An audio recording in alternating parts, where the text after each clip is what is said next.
nyengo bundi aho ko leta obusinge omundu mwihangira ya Uganda inekyo bavuganyirwemu kandi mwayongera mwakora kurungi mwakora abako kiri ekyo kusayika buli omu na sente nyingi tikikusoboka abako abantu bengi muno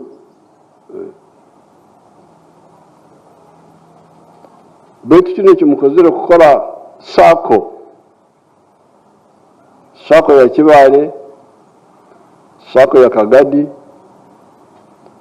sako ya Kakumiro kirungi muno. Buli sako ningenda kuteka milioni 10. ebyona mukuru w'ihanga lya Uganda abwambiriza ganywa abazyo obwabuginoho abakuru okorwa mu district zirumu Kakumiro Kibale kandi nangwa n'endijo ezirukora gureta Kibale omumaka makuru g'obwa mukuru w'ihanga omuri Entebbe ahari je no ganira hanshonga nyamwingi yadizire ngo naje kwataraho za sako zona ezabo bona barwanireho ihanga lya Uganda ababe bari hansi yomahe agarukumanya kaga National Resistance Army. Now, I am also interested in the ones of accountants and auditing, if there could be some. Naba bakubala ebitabo, naba asomere kubalirira ebitabo, naba kusobola kubayamba. Because we are now in this war against corruption. Abo kuba tuli mu lutalo olw'okulwanisa obuli bw'enguzi. And fighting corruption, the soldiers we need there are accountants and auditors. Kulwanisa olutalo lw'obuli bw'enguzi kikwetaaga abalwanyi. So which means these young people must be against corruption. Ekikumanyisa abaana baitu bana abato balina kuba ne balwanisa enguzi. Now, but the other ones who have got the other general qualifications, Bachelor of Arts, Bachelor of History, n'abandi abasomera ebindi Latin, abasomera olulatini, I don't know what somebody. So these ones, it's not very easy to get jobs for them. akozisa kagishaka okorgayo no kushaba abebembeze okwetorora ihanga lya Uganda na munonga omuri ekyo cyange cya Kibale okubasa korgayo kandi bakamana begisa abana bakabagambira ebizibu byabeberoho obabe hatari obusinge omundu mwihanga na n'obusinge bwa hatiya oboroho omundu mwihanga. So inyo nkabembezi mwino kumanya ebintu ebigambo bibirebyo ekyo kubanza tukasanga enguri harumbusa kumara numbaza abantu mukimanye ekyo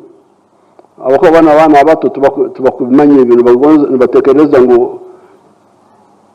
tukasanga obuguda buli yawo abantu bona mbasoborere ngo NRM okusingura oburemu tukasanga enguri harumusa abagenyi nyamwingi hona babasize kwija omuri kikoro kandi omuri abo habe harimu orienganzi yihanga w'ekitiinisa Right Honorable Reuben Nabanja ahari je no kusima mukuru w'ihanga lya Uganda w'ekitiinisa Yoweri Kaguta Museveni ahabwo kuretaho entunguka y'inkuto mu district yeye ya Kakumiro nangwa no mucyanga cyona ekya Kibale saidi ya Kibale ururukyali baitu engudo zikozire era tukusima orugudo rwaitu urokuruga Isunga bugwara Kikwaya Kibale Kyebando bugwara Pachwa hati ogaitewo n'orugudo rwawo rwabarwani kurugira kimuka Kumiro Nkoko Ntwetwe Masodde Nkoko Kisita Narweyo Kitayuka Nkondo engudo zinu okaziraganiza obuwaizire Nkoko bwirobo nkankyali kansala kandi naba MC kankyali kansala wa district wagamba orugudo orwo these are liberation roads hati mbaini nsaba olagire yunura nkabulijjo kutukora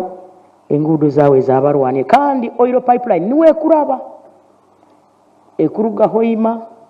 eja Narweyo eja side za Kisita mpasana Nkoko ekiwanganiza genda kyankwanzi abakutambuza pipe bajja kutawana muno n'engudo ezitali nungi owekitiinisa president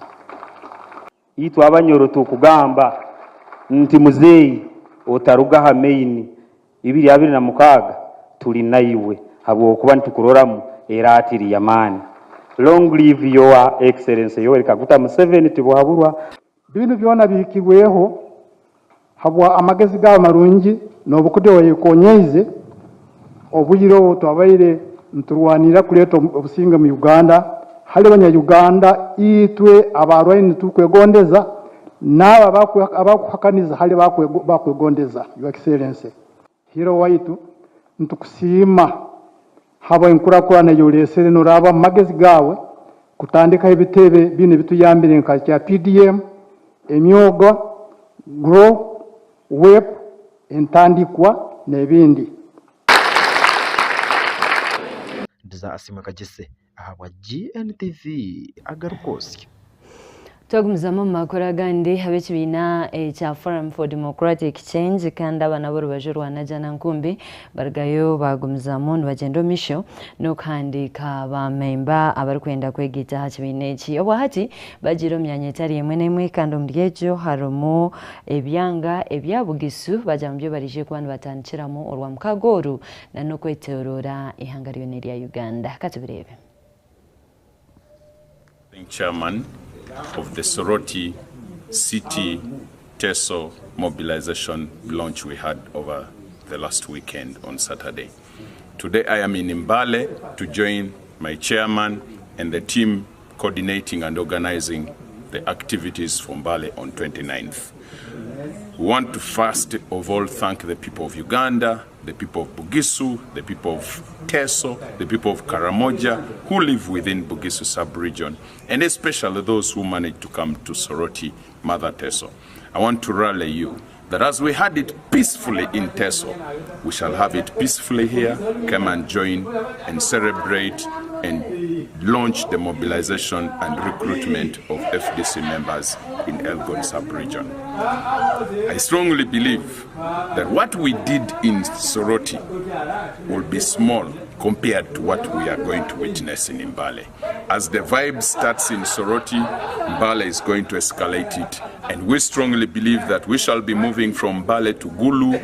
West Nile in Arua, and finally do the first round conclusion in Kasese. This is a national activity. I am part of the advance team in Bugisu, and I want to take this opportunity to rally the Ateker, Iteso, the Luamamai, the Kajong Sua in Teso. I will be camping in Namatala. I will be moving in those villages, in those cells, to rally Luamamai, Itungalo Ateker, Potokere, or Cricket Oval. Come and witness the revibration and reigniting the Forum for Democratic Change in Elgon sub-region. I remain Atan Okia Moses, commonly known as Atan Level. We are going to Level Mbale on Saturday. I thank you. We have thoroughly handled security well. This afternoon I've had a meeting with RPC and the entire security committee. We have harmonized on the road map. We have also harmonized on various activities that shall be carried out in the city come 29th. So come together with us with no fear. Security is well. I want to thank you. Viewers and listeners, I'm Reverend Jackson Magombe, Director Operations Officer of the SG and Aramafabi. I am here to make an appeal and invite all people, supporters, sympathizers of FDC, members, and all people of goodwill to come as we commence recruitment and mobilization of members in our party FDC. This is a new effort as we prepare for the elections of 2026. I want to appeal to everybody, children, the youth, the women, the old, the disabled, everybody, walk towards correct ground. All our national leaders of the party with FDC are coming. The party president, Honorable Amriato Boy, the Secretary General will be there, and all the national leaders. So I invite all of you to come as Elgon region. We make a statement where we belong politically. So you are most welcome. Come one, come all. Tell everybody to come. We will be launching for members. This is a membership card. We are digitally registering this. Once you register on digital app of www.fdc.ug, you pick the app, My FDC app, you download it, upload it in your phone, and you will be registered. The ordinary membership is 5,000. There is corporate card of 50,000. There is over 100,000. There is of 200,000. This membership card is no longer the other paper one. And I want to thank the people in Teso who were able to register over 1,200. That is equivalent to about 6 million if I counted at a rate of 5,000 shillings. And every member who has contributed that 6 million has given energy and life into the mobilization and recruitment activity of Bugisu sub-region. So Bugisu sub-region, we rally you. Come and contribute, come and register in order to give momentum to the next region where the mobilization will go. That is Acholi, that is West Nile, and that is Rwenzori. And once we are done with the first phase, we will be sitting back as National Executive Committee to draw another roadmap of another 5, because in the FDC constitution we have 20 sub-regions. We have started the first 5, we will do a second 5, a third 5, and finally the final 5 in order to complete the 20 sub-region. So in this week, climaxing it on Saturday, come and pick. And let everybody know that the team at the national level is already in Mbale. They have started, and the leaders and the party elected persons who are elected on the FDC ticket, the structure leaders can begin getting their membership cards with effect from tomorrow. Reach out to your party leaders in the city, the office of the FDC, reach out to Reverend Magom and the team, and make sure that you get your cards, because what we witnessed in Soroti on Saturday, it was a jam. And we don't want you to get into that jam and end up missing to register as a party member. Za asimwega jise awa GMTV agarkosi. Minisita Amos Lugorobi yaragayo yabasa kuba narangira ebyarugire omukubara kw'abantu ebyakozwe mu mwaka gwa gatano yagira ngo bwahati bakizombare gw'abantu abakwihika miliyoni 45 kandi tebikawireyo aboko bahari abo abaryomberwa bitari bumwe na mu myangarizo ya Uganda abakiriyo nibabarwa katubirebe. Era kunene kubanga ruli okubara okwasembayo emyaka 10 emabega twali obukadde 34 olwaleero tugenze mbukadde 45 mwe mitwalo 9 kumpi oyinza okugamba obukadde 46 wabaddewo okweyongerako kwa amaanyi okw'obukadde obusobola kumpi 11 n'omusobyo obweyongedde ku population ya Uganda. Tweyongedde obungi ate era nekyongera okulambikibwa bulungi nti abaana obwana abali wakati w'emyaka ogumu okutuuka ku myaka 17 nabo kakati bangi nnyo kuba kakati ye population ewerera ddala ebitundu 5.5 kwegamba kitundu wakati wa population ya Uganda yonna baana wakati w'emyaka 0 okutuuka ku myaka 17. Ekyo no kyongera okulaga nti dependence ratio ekyali nnene. Kwegamba abaana tubasuubira ndi nno tebakola babeera mu ssomero n'olwekyo badipending ate abo njogera ku baana eby'emyaka 17 nejjukira nti aba university era nabo baba bakyadipendinga ku bazadde baabwe myaka 22 ojja kwesanga population era ddala kumpi ebitundu 7 ku 10 is a dependent population. N'olwekyo sometimes bwe tuba twogera ebintu nga emisolo olaba nti abo tebalina kuwa misolo. Emisolo burden obuzibu bulina kugwa ku bantu batono. Ebintu bino bye bimu ebivaayo. Ekyokubiri kitulaga masomero ameka ge tulina okuzimba nti abaana kuba abaana basinga balina kubeera mu ssomero si bwe bibeera ate era tulina okumanya nti abaana abasinga baba kyalwala n'obungi bw'amalwaliro bwe butyo ne tubulitamininga. Ekyokubiri population results kye zitulaze bwe bungi bw'abantu buli region era ekyo kijja tuwa ddala okugendera wansi ku parish level ne ku byalo tumanye wakyetaaga services ezisingako mu bitundu ebirala. Kakati gamba nga Buganda tusanze nga abantu kakati bawerera ddala obukadde 11 n'omusobyo abali mu Buganda region. N'olwekyo kakati engabanya ya resources eyinza okubeera informed okusinziira ku bungi bw'abantu bano. N'olwekyo information ene egenda tuyamba nnyo na kakati kubanga twatandise omulimu gw'okuteekateeka pulaani y'eggwanga ey'emyaka 5 egigenda okuddako. Era bwe tunaba tukola budget eddako tujja kusinziira ku results zino era tugenda kusinziira ku pulaani eyo National Planning Authority gye tutandise okukola. Nolwekyo information eno egenda kutuyamba nnyo mu lutalo luno olw'okuteekerateekera eggwanga. Ate ekirungi tulina ne results ezivudde mu questionnaires eza institutions eza government eziri eyo, infrastructure ya government eri mbitundu eyo, information yonna kaakati tugirina. Zino ze tufulumiza zibadde preliminary results ezisookerwako, naye mu September tujja kufulumya details nga bw'ojjukira twalina ebibuuzo ebiwerera ddala 168. Olwo tujja kubanga tubaleetera answers zonna ku bibuuzo ebyo, kwegamba buli alira kye yeetaaga okumanya oba okukola agenda mu results zino ze tufulumizza olwaleero ne zetugenda okufulumya mu September. Ekisooka kikuyamba ng'okola policy. Kakati cabinet ejja kutuula erabe bw'ekozesa figures zino ku bintu nga PDM, kuba luli ssente tubadde tugaba buli muluka nga buli muluka gufuna amount y'emu. Kakati bwe tunaamala okumanya abaavu basigadde bameka mu bitundu ebyo abali mu subsistence, buli parish oba oliawo kakati tugenda kuvaayo ne policy empya egabanya ssente ezo okusinziira ku bungi bw'abantu abo ababa ba target groups ababeera mu kitundu ekyo. Kwegamba zino zitujamba buyambi okuba nti tutandika policies empya okusinziira ku results ze tufunye. Za Asimaka Jesse ahabwa GNTV Agarkosi.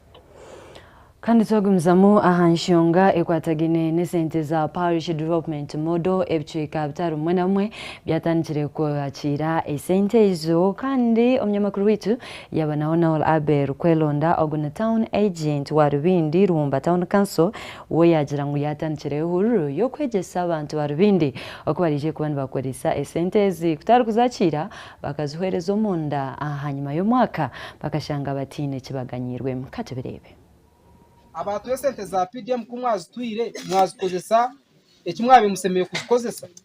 Town agent wa Town Council irikumanyake ya Rubindi Ruhumba Town Council owekitini sakoronda abera hona yargayo ryanyakazuba nefutandika ehuriro yo kwegesa abantu okuba kwasakosa sente za PDM nebi byone bikwehingurira PDM okujangwa ka sente ako abarakatunje bakakose kurungi nangwa nabakatungire bakakose kurungi kandi hona government takaferwa ningashi batakakomwa.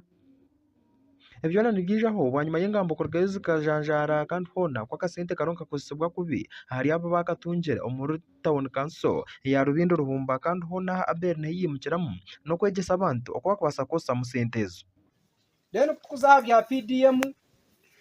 PDM kuyatandikire biza bareta system yo kuregisteringa abunji abo kwa nabantu computer nkanjireta hanu kujantimba cendereza rugendo rwo kuza Rubindi kandi zasiba hano Bugarama tubakoraha konka bamwe tubarizire kandi ko kuba taragira mu system toyine ko kufuna sente mwena yeka irye nsonga nkuru. Ekindi system omuntu awutwabantu tutamu akaba bayine ndangamuntu akaba bayine esumu eyabiri registeringise omu mazina ge itoni ko kutwabantu kibara kandi ko kutwabantu basomise mwena omuntu nayimuka kujatinyowe esente atinka registeringa na keje line yanje atebuzire atatingine atatunguzire ndizo otaka guzire ndizo ejo line iware oyiwana nche iwahandikise kanumangu abantu bingi hati niyo bakuba bamanyire abo kitakurwa kagarra hejo abo kwatito twaza kuzo mu system kuza kuregisteringa kutera heje ndizo nikiteganisa hati nkobwa hati omuntu yaje mu system to kumudiritinga munaguma mutakarugama toine taro option ya edit kujango editing enama ngo mutere hendizo mwena bantabine endanga line zesumu ezimwa handikisi mubenizo zimwagoma nazo mutakazihindura maitegereza kore no mango ekabura ogende kari ogisarso jigarreho abukona basa kutora nangwaza kufune sente za PDM kandi line okahandikiseji system techi gihindura otunyom line yanje kabara nagure ndizo niyeje echo tukuza kuciciriza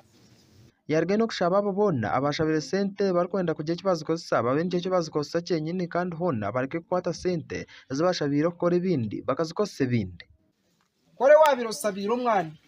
at least otakargo kage sente zone apana kwata sente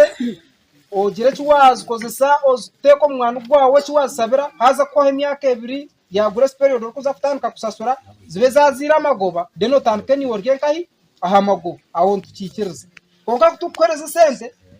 ukarga ukazishora mwa bakazi ukarga ukazunywa amarwa icyo tukiri gukora amakuru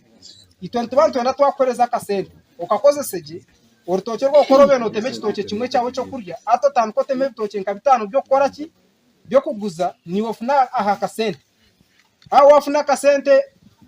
umuntu yakoreza miliyoni ukakora imyaka 3 yaza koka wazikozise zakire miliyoni 3 yarga no kwigabo bona abayihandikise kutunga kasente kubagumana bazayo kandi hone bayihandikisize bakihe yakasente akungo ahubwo kuba sente kizikwije zagumaho zitinke zokora oshoti abakanso bazbimere ningashe baromba zikose byabo aha batarize kwihandikisa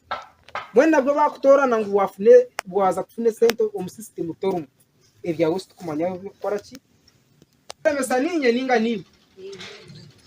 niyargaye no kuhabura abo bona government abiyahire sente kuba basakorgayo bakakwata bakazigarra yo babazi ko zise ngo habo kuba government tenyagwa kandi we naragezo kwenda kujinyaga hona naija kufobero government tubajinyaga nabesengereza esente ezo abazine mugende musasure den na government nayo igumene bakwatra abo kuba kasente kwe kabiyaho igarke kagarura kayambo ndizo bwenu abakubabine za ronezo nabesengereza nyaboramwe mugende musasure za asimuka jese aha wa GNTV aho muri Rubende kandi twagumzamu okuruga mu district ya Bududa ekitongole ky'okumanywa kya Vicad Africa kitangire huriro ku byara emiti mu district ya Bududa kuchira munonga omyanya ejeru kuchira kutengukamu itaka nibagira ngo eki kije kuba nikirinda ebyo bangwa nangwa no kutambira amagara g'abantu okureka kwitwa okutenguka kwitaka katubirebe bwanyuma y'emyeje more kandi nangwa no kutenguka kwitaka mu district ya Bududa kugumanuko yongeraho bwashesha bwira kandi namagaraga bingi gakagumanuka himintuka nigacwecerera kandi hona gatyo abingi bwa hati yatokaweta bakagarukamu era ebintu byakosewa nnyo mu kaseera ako era abantu babanga tebali bulungi tewali kintu kyona gye bayinza okukolawo ng'abantu lwakuba nti tebali ne knowledge yakulaba nti babeerawo nga bwe muze leero hone ekitongole ky'okumanka kya Vicad Africa kyargayo no kutandikaho ehuriro y'okubyara emiti mu district ya Bududa okugira ngo bundi hono kutenguka kwitaka kwabasa kucendera kandi emitejo nebasa kukora emirimo yayo ey'okubasa kutangira obuhangwa bw'ensi okusisikara nangwa n'emyeje muri emitunga okugumana ey'orukanga bwashesha bwira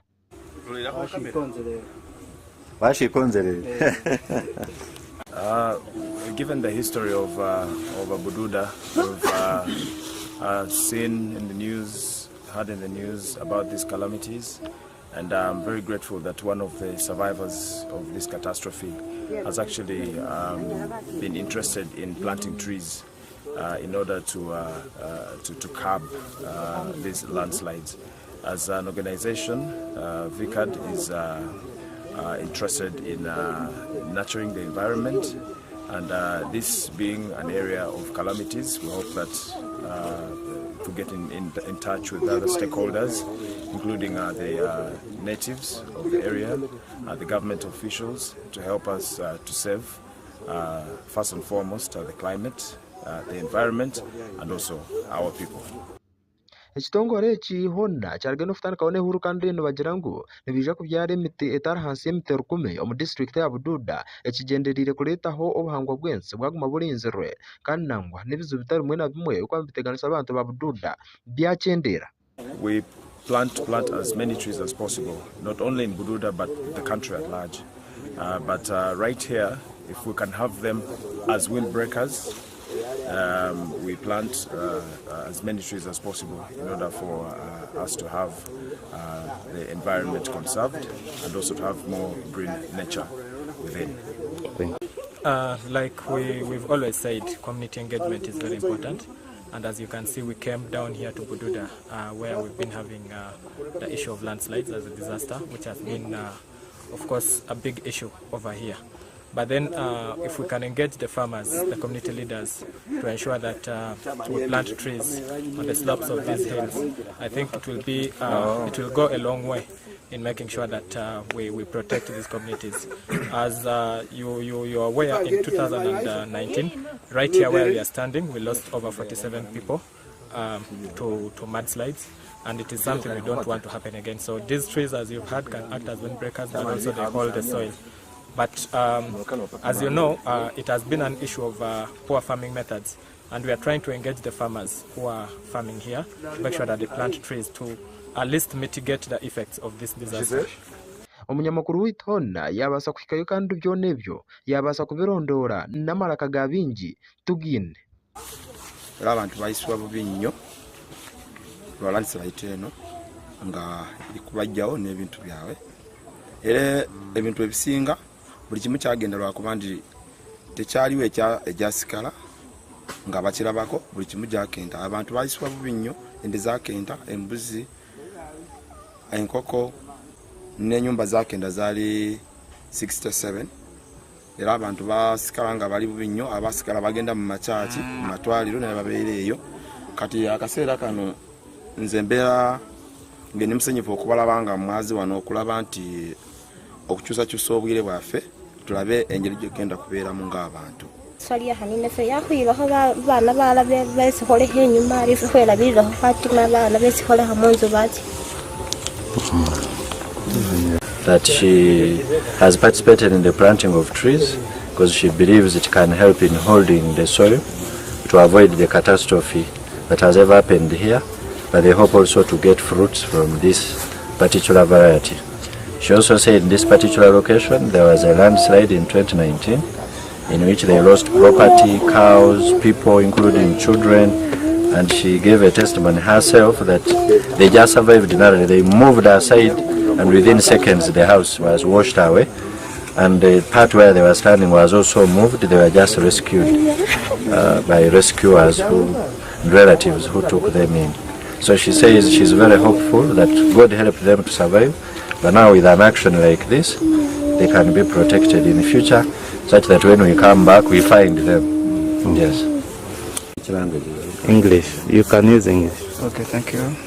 so much. I'm Godfrey Chisuche,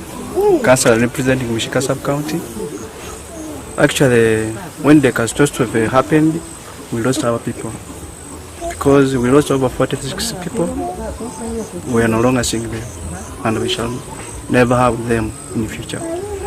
But when you come like this, we are very happy that when you plant these trees, it will a certain extent hold the lands so that it cannot run because of this steepness of the soil. So we are just glad that we've come,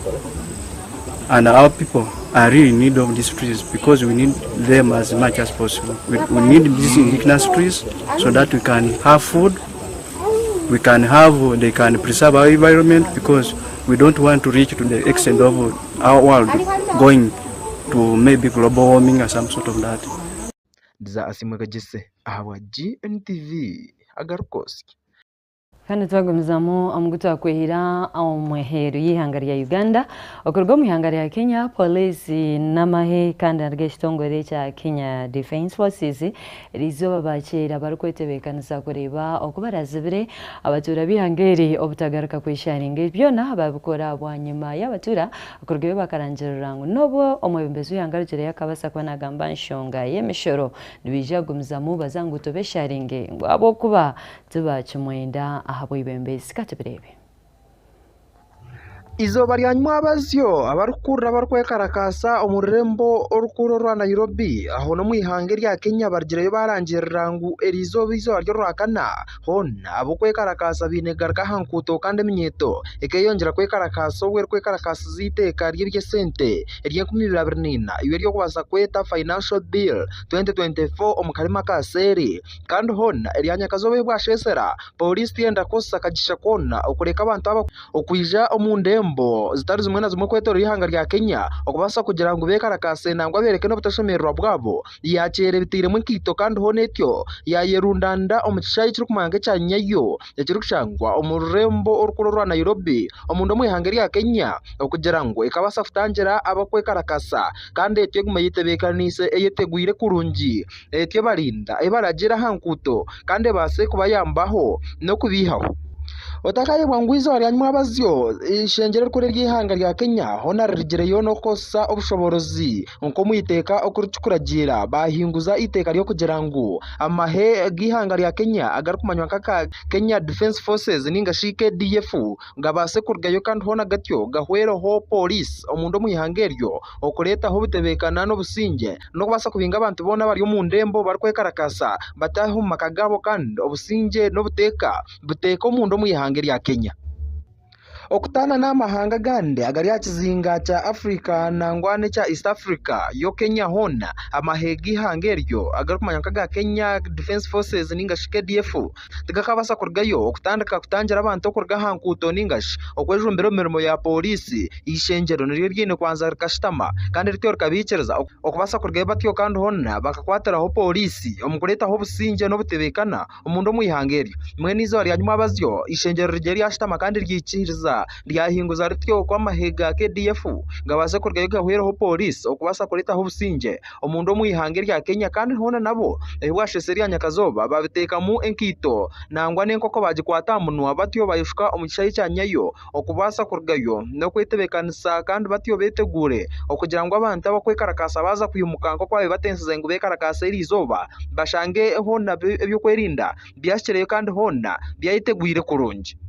bite nababante rizoba batera abaserikali ekimoni ahabwo kuba nabo tubarebukaho omukubasa kwija kwekarakasa kandi polisi yegumere etiraho standby etegerize we nararga yatyo akenda kureta akajagaro bamugarro mukayeye atyo abyamenangwa kujegera no kujegera ahabwo kuba babeteguire kurungi okwekarakasa omundo muyihangeryo ya Kenya hona kukimukaho bwa nyuma yesabita istira amabega ishengero kurgayo karetaho ekitenso cyo kugira ngo financial bill 2024 kandi hona bongezaho emishoro itari yemwe nemwe kugira ngo ubundi ihanga rikabasa kutunguko mbyentasi ya kandi rufana nakasente ko kushashura ebishare bitari mwe na bimwe bitu ecyo cyona kikargayo cya leta butabanguko kandi hono muyihangeri hatwire hariho butabanguko esabiti hateza kubibiri barkwekarakasa no kwereka butashemerwa bwabo kone kintu eki cyabarenga munonga kandi cyabatama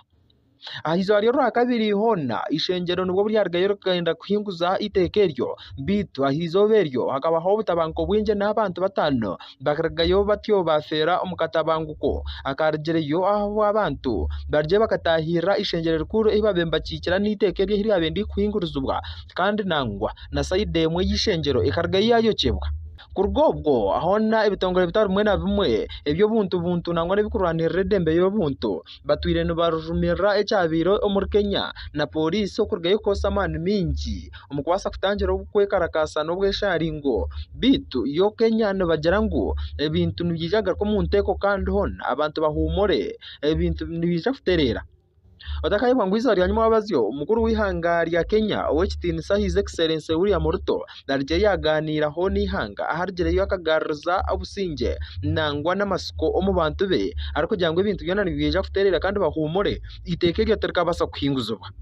amateka nyamwinjo mundo mwihangeri ya Kenya ngoga kubagine kuratirwa abantu benda kwihaho butabanguko ahankuto zitari zimwe na zimwe no mu ndembo zitari zimwe na zimwe kandi hona agamwe muri yago no kurebuka ngo KDF yakosa amani make munonga yabanetangira abantu kwekarakasa kandi nangwa no kubagarro makagabo na police ine kwane kosa amani make okubasagara y'abantu itekerinde no kugira ngo abantu bino bugabe okubasa kurgayo mbakekarakasa bakesharinga kandi nangwa bakereka butashomerera bwabo bitu ombusinge kandi hona ecyo bargiye bakikora nacyo cyarebwa obwa hati Kenya nergayo rubihanga ryo karangano kugira ngo bakuratara munonga ebya demokrasiya kandi n'amateka nibagaheze kitinisa ahabwo kuba aba KDF hibareberwaho kwihana ubushesha tine hiba batahirira umuntu kumutera mpaka babategerize abantu hibarargireyo kandi bintu babikwatise obuteka nangwa n'amateka cyakamanyure yaba barkwekarakasa nibija kurekeraho bwa nyuma y'ebigambo bya mukuru w'ihanga byabasize gamba ikiro cyashishiri ya Nyakazoba yaba nibija gumiza muntu bekarakasa bititwe torwaha okugumanta kushobora inshongezo kuzorohonze genda omwihangeri ya Kenya nangwa nebintu ehibyahika amisho gumoga kumira ha GNTV omakuru gitu gatargamwe na gamwe aharumwa gorujungu nangwa na gornyankore agarkosye diza asimwe kagese ahabwa GNTV agarukosye Webale mnoga Desire nabwe tukiri hanshonga zo kwekarakasa omwihanga eri Kenya bwanyuma yabyo kwerinda kuteekateeka ngo abantu ebyo kwekarakasa babirgaho hanyuma yakire kace babaryaho bareba emyeto n'abatura bayeshko mu ngundembo zitari zimwe na zimwe bayongera okwekarakasa na kashanga mpango bari kugira ngo eki bari kwenda ni kimwe cyonka na President William Ruto okubarukira hangoma kandi bakabaza kwani barondo ndijo rije n'abategeka ombateka katurebe okwabasa kuba nibakwatagana nabyo kwirinda.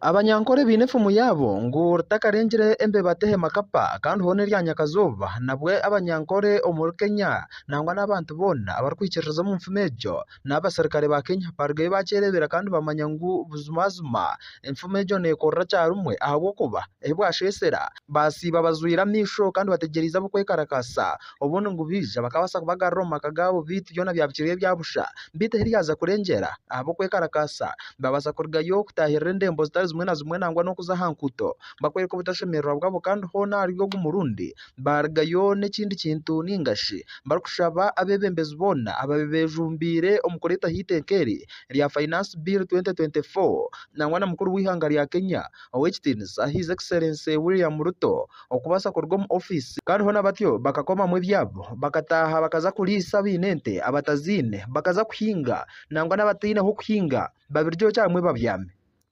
hona ibintu byije ahubwo nyuma yiteke kumanyeke rya Finance Bill okorgereka kwata hanse na higuru no kwenda kureta hemshoro kweyongera umuntu muyihange rya Kenya kandi abo kwekarakasa baryo bacakanise kintu eki bakugira ngo cyugwerire cyarumwe Kenya tayine kubana yongezebwa hemshoro ngo ahubwo kuba intasya yabo ninje munonga kandi baza kongezwa hemshoro ncija kubanki bateganisa nangwa no kutura kw'abantu no kuja kuba kurya mino garugoro hono bwa hatiya haratakarengere babasagarka hankuto kandi kwekarakasa kwarebwaho omundembo zitari zimwe na zimwe nobu amahena polisi bacera kasheshe betegwire kurungi kandi beterize babarinze. So that our voice can be heard, us as Gen Zs, us as Kenyans, we are one, so the police should stop killing us. Yesterday, Ruto declined and rejected the bill. Today, we want him to resign. We want him to resign from the office because he lacks no confidence on us. We want him to resign, and all the MPs that supported the finance bill must go home. Okwekarakasa oku twakamanyurire yava nukwijagumiza mu mpaka ningashi nukwija korekeraho ahubwo kuba izari yanyuma bazyo President William Ruto arje no kubashaba abantu kwarekeraho kwekarakasa ngo ahubwo kubiteka tarari signing ningashi tararitecho umukono kandi bagaruka mu makagabo. On my own behalf and on behalf of these members and many other Kenyans, I send my condolences to the families of those who lost their loved ones in this very unfortunate manner. Consequently, having reflected on the continuing conversation around the content of the Finance Bill 2024 and listening keenly to the people of Kenya who have said loudly that they want nothing to do with this Finance Bill 2024, I concede, and therefore I will not sign the 2024 Finance Bill, and it shall subsequently be withdrawn, and I have agreed with these members that that becomes our collective position.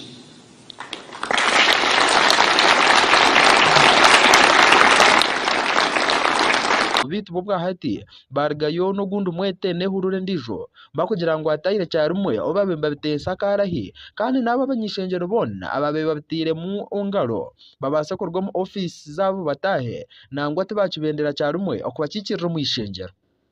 za asimaka gese ahabwa GNTV agarukosye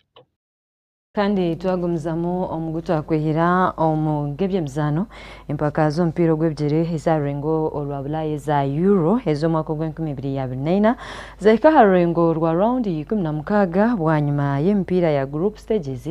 okendera ombusinge obwahati timu ya Georgia yabasa kuba nesinga timu ya Portugal okuza harengo rwa 16 katubirebe.